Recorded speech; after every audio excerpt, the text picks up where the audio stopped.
तर पंतप्रधान नरेंद्र मोदी आज वायनाडच्या दौऱ्यावरती जाणार आहेत। वायनाडच्या भूस्खलनग्रस्त भागाची ते पाहणी करणार आहेत। पंतप्रधान नरेंद्र मोदी भूस्खलनग्रस्त स्थळांना भेट देतील।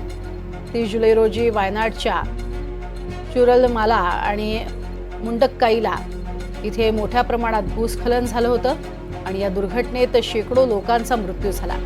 दरम्यान केरळच्या मुख्यमंत्र्यांनी केंद्र सरकारला वायनाडमधील भूस्खलन राष्ट्रीय आपत्ती म्हणून घोषित करण्याची विनंती केली आहे। काही दिवसांपूर्वीच केरळच्या वायनाडमध्ये भूस्खलनाची घटना घडली। यात 400 पेक्षाही जास्त लोकांचा मृत्यू झाला।